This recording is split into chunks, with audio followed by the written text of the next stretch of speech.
So the best example of a direct variation I can give to you guys would be if you had a job and the number of hours you worked weekly varied, but your pay stayed, the amount of money you make per hour stayed the same. So for example, I don't know, let's say you worked at Sonic, and let's say you got paid, I don't know, $5 an hour, okay? Because they pay you low, I know, because you get tip money, am I right? Okay. So let's see. Okay, $9 an hour, is that what you said? Okay, so if you get $9 an hour, then your pay, your weekly pay, is going to be based upon $9 times the number of hours you work, right? And so every week, I'm assuming the number of hours you work could change. Am I right? This number can change, but this number is going to stay the same. That's called a direct variation, all right? So sometimes this may be 40, sometimes this may be 20, sometimes it may be 10, but this number is going to stay constant. So we call this constant. So that is a direct variation.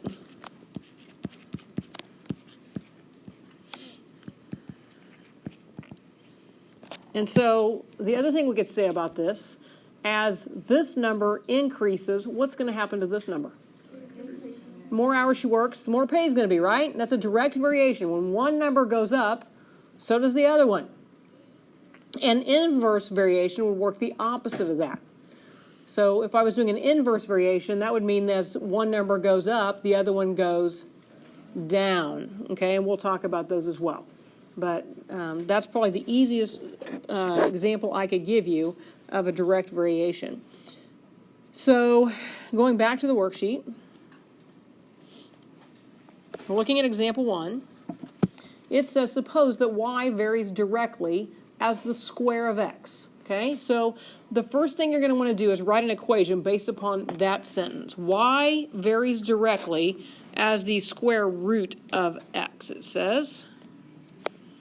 So the important words here are y varies directly as the square root of x. So to write an equation for that, like on the previous thing I would have said pay varies directly with hours.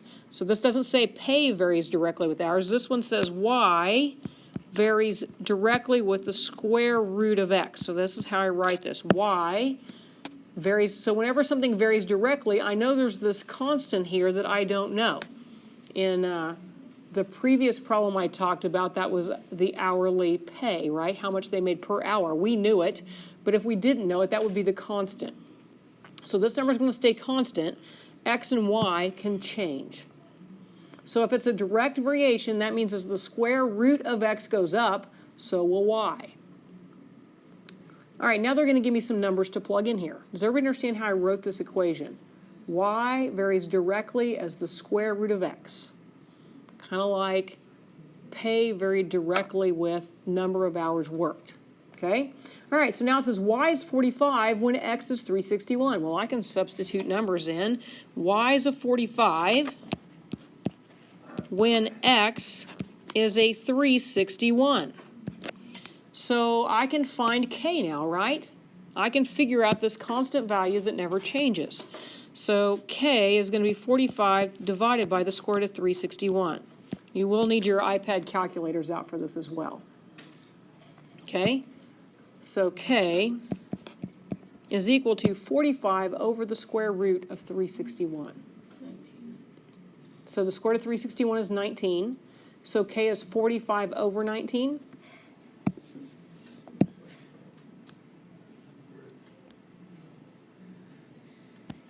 Okay, so k is equal to 45 divided by 19.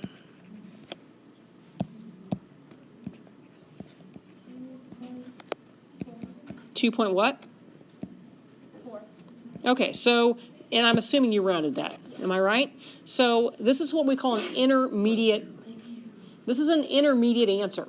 This is not my final answer. This is an intermediate answer. I'm going to use this because I haven't even finished reading the problem yet, right? All I've just got to hear. I wrote my equation based on this first thing, then I plugged in the 45 and the 361. Now it says, what is y when x is 196? So now I'm going to go back and I'm going to rewrite my original equation, but I know what k is. And remember, k doesn't change, right? That's just like in the last one, the amount of money they made per hour didn't change. So for me in this problem, that's k, and that's 45 over 19, and I'm going to leave it like that because I don't want to round an intermediate answer. Because if everybody rounds to different places, we could come into issues there. It's your final answer that you want to round to 2 decimal places. So y is equal to 45 over 19 times the square root of x. All I've done is replace this k with what k is equal to. Is everybody okay with that? Okay, so now I can plug in the last piece of information they give me. Hey, find y when x is 196. So find y when x is 196. I believe the square root of 196 is that 14? So I end up with 45 over 19 times 14, which I can type in my calculator as, you shouldn't even really need a parentheses there because the calculator knows to work from the left to the right. So if you type it in just like that, you should get the right answer. And it says, hey, round your answer to 2 decimal places. So if you round to 2 decimal places, what will you get? 33.16. Does everybody agree with that? Yeah. Okay. Everybody typing it in? Because sometimes the battle on these is getting them typed in correctly. So I recommend practicing typing them in while we're doing them together in class. Okay? 33.16. Everybody good with that answer? Okay, so this is the final answer. Do not type this in as your answer. That's an intermediate answer. Okay, we used it to rewrite to figure out what this constant was. Everybody okay with that?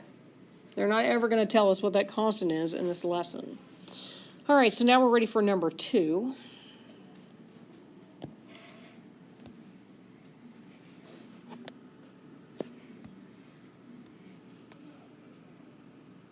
And this one is an inverse variation. So let me show you how to write an inverse. Remember, an inverse variation means as one number goes down, the other one goes up, or vice versa. So to write an inverse variation, we do this. Y varies inversely as the square of x. So that means y is equal to, here's our k, our constant. But instead of multiplying by something, what's the inverse of multiplication, the inverse operation? Division. So instead of multiplying by something, I'm going to divide by something. And it says the square of x. So the square of x is x squared. So one thing I see people do wrong on these is they're not careful and they don't pay attention to whether it says the square of x or the square root of x. Because they're completely different things, right? So if it says a square root, you write a square root symbol. If it says a square, you put a squared symbol, right? So y varies inversely is going to mean divide by the x squared. Now it's going to give me numbers to plug in. So I plug in what for y? A 3. And I plug in what for x? An 11. So let's do that. Let's plug in those numbers for x and y. So y is a 3 and x is an 11. So k over 11 squared. So how am I going to get k by itself? Multiply both sides by 121, which is 11 squared. 11 times 11 is 121. So maybe I should be thorough for your notes and write it like this. And now I need to multiply both sides times 121, and that will be what, 363? So 363 is my number for k. And that is an intermediate answer. That is not my final answer. So now I can go back and I can rewrite this original function or equation. I'm going to replace the k with a 363 because that's what k is equal to. So y is equal to 363 divided by x squared. So this is my constant. It doesn't matter what x and y are. K will always be a 363 in this problem. Okay? So it's kind of like a volcano function. Right? I have an x to the even power in the denominator. All right, so now what does it want me to do? Once you define what x is, find y when x is a what? 18? Find y when x is an 18. So 363 divided by 18 squared. And does it give me It doesn't say to round at all. I'm curious if I'm going to need to round. So type that in there, and if it doesn't specify, we'll round to 2 decimal places if we need to. So in your calculator, you want to type in, now think order of operations. Does it matter? Do I need a parentheses anywhere here? No, because the calculator knows order of operations. It knows to do exponents before it divides. Okay? So 363 divided by 18 squared gives me what for y? 1.12. We rounded to 2 places. Always pay attention to the directions and how many places it says to round to. Okay? Everybody okay with problem number 2? Okay?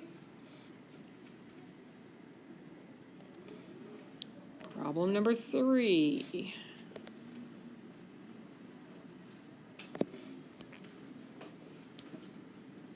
All right, so Hooke's law is a law of physics, and it deals with springs and stretching springs. So it says Hooke's law says that the force exerted by the spring in a spring scale varies directly with the distance that the spring is stretched. So let's focus on just that sentence, because that sentence is what we're going to use in order to write our equation. So it's important in this, your English language arts skills come into play here, that you can identify the subject and the verb. Okay, so what's my subject and what's my verb? Anybody know? Hooke's law. Hooke's law is not the subject or my noun. Spring. So actually, What is spring and stretched? it's going to be force, Oh. The first one. and it's going to be varies directly. Okay, so this is going to be my subject. So if you can throw out, do you guys know what prepositional phrases are? So if you can throw out prepositional phrases and adjectives and adverbs, that helps you a lot determine what the subject and the verb is. So by a spring and in a spring scale are prepositional phrases. So you can throw those out. Okay? Hooke's law says what? What are they saying? So this is just reiterating what they're saying. The force varies directly. Force. And here's what what is the force doing? It's varying directly, okay? And then I think it's called the direct object, is with the distance of the spring with the distance. Okay, so those are my key words. Force varies directly with distance. If I can throw out, I don't need anything else but that to write my equation. The force varies directly with the distance. That's all I need to write this. So the rest of the sentence could be thrown out. Okay? So my force, I'm going to use F for force.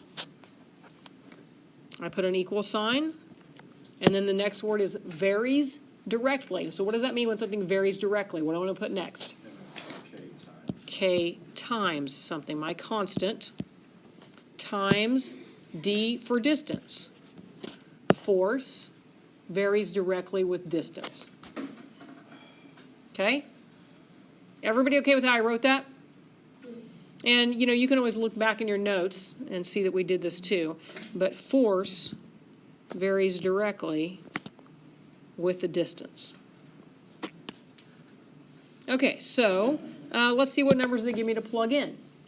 A 33-pound mass suspended on a spring scale stretches the spring 11 inches. So I have 2 numbers. One is a 33-pound units of pounds, and then I have 11 inches. So if you had to guess which number went in which spot, F and D, where do you think you'd put them? F would be 33. Why is F 33 instead of D? Because D is a distance. D is a distance. Which one of those numbers makes sense to be a distance? the inches. The one with the inches on it, right, guys? That makes sense? Okay, so 11 has inches on it, so it's got to be the distance. So it's going to go here. And then the force is measured in pounds, which you may not know that, which is fine. As long as you know that an inch is a distance, you should be able to narrow that down. So now I have the ability to solve for K. How would I solve for K? Divide by 11, and what's my K value come out to be? 3. So in this problem, that's called a spring constant. In Hooke's law, we would say, hey, 3 is the spring constant. For this particular spring, it's always going to be a 3. Okay? So my force will always be 3 times the distance that the spring is actually stretched. The distance, if I triple the distance that the spring is stretched, that tells me the force exerted by the spring. Okay? Just like if I took a spring and I stretched it and I let go, right, it's going to have some kind of an impact. So that's the force that spring is willing to exert. Okay, so now what else do they tell me? Now that I have that. Tells you to plug in 40 force. Now, how far will a 40-pound mass stretch the spring? So I'm looking for the distance because it said how far will the spring stretch if you have a 40-pound mass. So if I hang a 40-pound mass on this spring, that's gonna make it drop, right? How far will it stretch that spring? So 40 is my force. And so now 40 divided by 3 will be the distance that the spring actually stretches. Okay, so what's 40 divided by 3? And it says round to the nearest hundredth. What's that mean? It's the second decimal. That means 2 decimal places also. The hundredths place is the second place after the decimal, right? 13.3. So my distance that the spring will stretch is 13 point what? 30. Is it okay to have a 0 at the end? Absolutely, if it says round to 2 decimal places. What was it before that? It was 13.3333. Oh, is it repeating 3? Yeah. Okay, so that's not a 0, that's a 3. Well, I thought that it would be rounded to So you're looking at this number, and if this number is 5 or bigger, that means this number goes up 1. If this number is not 5 or bigger, it stays the same. So that 3 needs to stay the same. Okay, it's like saying, is it closer to 33 or closer to 30? Is 333 closer to 330 or 340? It's closer to 330, right? So, 33 there. So that is my answer.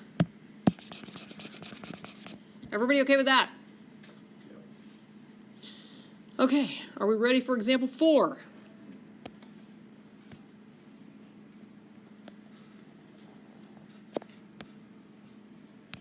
All right, so this one's a very wordy problem. It says the volume of a gas in a container varies inversely as the pressure of the gas. So I should be able to get my equation from this first sentence if I throw out the stuff I don't need. What do you think the key words are? volume, varies inversely as pressure. So how do you know volume is the subject and not gas? It says volume up. So what is of a gas? Prepositional phrase, right? This is the object. This is the object of the preposition. Prepositional phrases can be discarded, thrown away, and the sentence should still make sense. Didn't know you were going to have to do English and math, did you? Okay, so the volume in a container. So what's in a container? A prepositional phrase in a container. So what does the volume do? Volume varies inversely with what? Pressure on a gas is a prepositional phrase, okay? So my volume varies inversely as pressure. So how am I going to V for volume equals, and it says varies inversely. What am I going to write if it says varies inversely? Fraction. K, instead of multiplication, I write division. Why did I write division? Because it says inversely. If it's directly, you multiply. Inversely, you divide. What am I dividing by? Pressure. So I'm going to use P for pressure. Volume varies inversely as pressure. Okay, now it should give me numbers to plug in. Okay, so if a gas has a volume of 226, so V is 226, under a pressure of 5 pounds. So pressure's 5, volume's 226. 226 equals K, divided by 5. Now I have the ability to solve for K. And K is constant no matter what V and P are. So what's 226 times 5? Calculators, what's 226 times 5? 1,130. Anybody want to confirm that? Okay, so that's my K value. That's not my answer. That's called an intermediate answer, right? So I have an intermediate answer. So I want to replace K with that number, 1130 over P. Everybody good with that? Okay, how can I get, or what do I have now to plug in? 7 pounds per square inch. Okay, is that 7 pounds of pressure or a volume? It's going to exert. The pressure is increased to 7. So I want to change P to 7 and find V, right? All right, so round to the nearest tenth. What's that mean? Means the first decimal place. 1 decimal, right? 1 number after the decimal. So type it in your calculators, everyone. What's 1130 divided by 7? 161.4. Anybody want to take a stab at what kind of units would have to be on there? You're not going to have to type the units in, but what would it be? Cubic something, right? Cubic inches for this problem, so that would be inches cubed. And they will put that on the end of the answer for you. You just have to type this number in, okay? Everybody good with example 4? All right.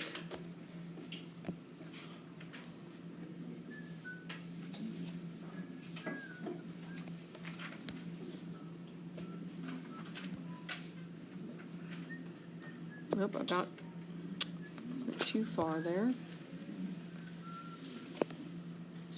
All right, this formula right here comes from the field of architectural engineering, which my daughter is in her master's program right now doing that exact program. So this would be an equation she might actually have to use. So it says a safe load L of a wooden beam of width W, height H, and length L supported at both ends varies directly as the product of the width and the square of the height and inversely as the length. So that's a long, crazy one, right?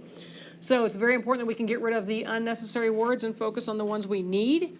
And so what, if you know nothing else at this point, you should be able to figure out that varies directly are 2 important words to you, right? Varies directly is important because it tells you that you're going to be multiplying, not dividing. It's going to be K times something at this point. But if you look on in the problem, oh no, it says and inversely. So this has got a direct and an inverse variation in the same formula. So that means I'm going to have to multiply and divide. So let's see. Can we figure out our subject? What is it that's going to vary directly? Safe load L. The safe load L. So this is an important word, phrase. Safe load L varies directly with what?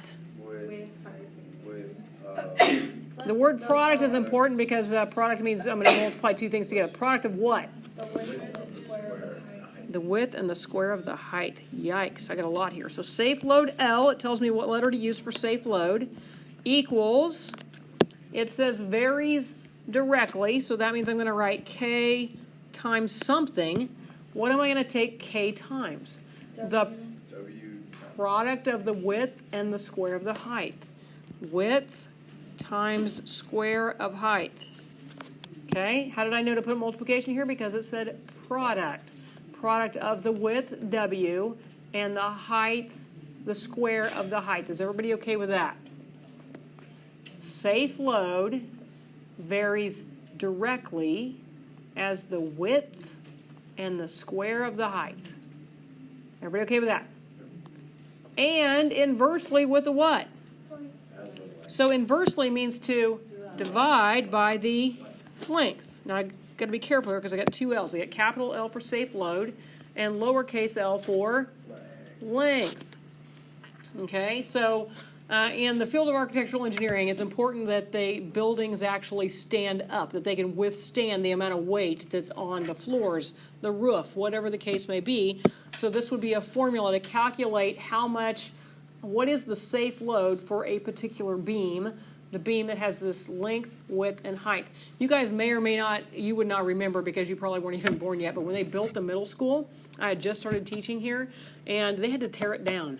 because not the whole, they had the entire outside of the pack done. Like not the interior, but the exterior for the pack was done. And the architectural engineer, like my daughter, comes in and says, that thing will not hold 4 inches of snow. They had whoever the lead production manager guy was, construction management guy was, screwed up somewhere along the line, didn't follow the blueprints. The thing wasn't going to hold 4 inches of snow, so they had to tear it down. Yes, you could build that in the desert. And so they had to tear it down and completely rebuild that part of the building, the pack. And there was a lawsuit over it because you can imagine the project manager was blaming the architect, was blaming the, you know what I mean? Nobody wanted to take the blame for it. And anyway, there was lawsuits over it. But this particular formula would relate somewhat to that. I don't know if they didn't have the right sized beams or what, but whatever they used, they said the roof wouldn't hold 4 inches of snow. So anyway. So now that I have my formula written, let's see if we can plug in some numbers. So we got a wooden beam that's 5 inches wide, 7 inches high, and 240 inches long. And it can hold 4,500 pounds of weight. So they've given me the load, and they've given me everything but K. So I'm going to plug all those in. I'm going to solve it for K, and that will be my intermediate answer. So let's see, what's my load? It will hold 4,500 pounds.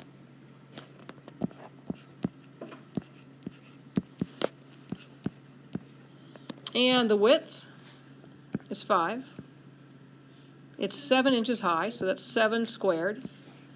And it's 240 inches long? Yes. It's 4580 pounds. 4580? Thank you.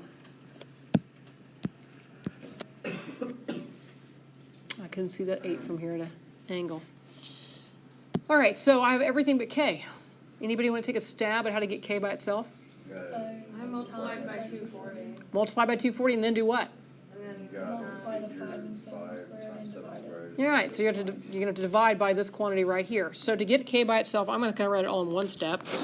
To get K by itself, I'm going to need to, let me shrink this up a little bit. So I got some more room here. I'm going to take 240 times the 4580, and then I'm going to have to divide by the 5 times 7 squared. So I'm kind of writing it all in one step to get the K by itself. So you can type that all in the calculator at one time, but do you think parentheses are important here? Yes. They are, okay? Got to have one here. You don't have to have one here, but if you're one of those people that would just rather put it to make sure, then you could put one there and it would be fine as well too, okay? So type it in the calculator. For sure got to have a parentheses in the denominator, okay? If you put one in the numerator, it's going to automatically go from left to right on this anyway. So you'd be okay with that one in the numerator, but you'd have to have one in the denominator. So see if you can type that in, and let's see if we can all agree on what our K value should be. Okay? Type it in the calculator. Tell me what K should come out to be. You want us to keep it in fraction, We're going to try and not do an. Sometimes it's really hard not to round an intermediate answer, and there may be a couple of examples like that on this one. Tell me what it comes out. Tell me what it comes out to be. I got 4,486.5. Yeah. But I just rounded it to 4,000. That's what I got. Okay, well, what does it say around here? It says nearest whole number, right? So it could be possible that we'll be okay with that. When you're doing a certification problem and you get one wrong, you definitely want to pay attention to that. Is this just because my intermediate answer got rounded? All right? And you can, if you can go, when you're practicing, if you go check the solution, and if it's off just by a tiny bit, that could be why. Okay? So that's something you'd want to watch for. But anyway, you got a K value of what? 4,480. Okay, give me a few decimal places. 80 what? 86.531. Okay, so it's always best to keep your intermediate answer as accurate as possible and then round your final answer. So it's not that hard to just, and do you guys know how to use a previous answer on the calculator? Yes. Okay, so you can do previous answer by hitting the second button and the negative key right here, right? And then you don't have to round at all. It's just going to use that entire answer that you got, right? So that's what I would recommend doing, is using previous answer on your calculator, all right? So we go to type in the next set of, let's go ahead and write our equation. Now our equation is L equals, and you could just put A and S for previous answer, or 4486.531 times WH squared over lowercase l, okay? Or when you type in your calculator, that would just be A and S for previous answer, okay? So now when I go to type in, what is it they're going to give me now? I guess I need to erase that so I can see.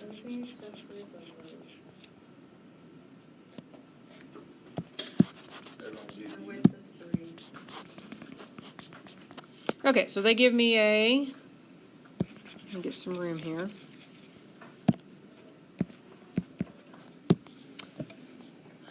What load would a beam 3 inches wide, 8 inches high, and 168 inches long of the same material support?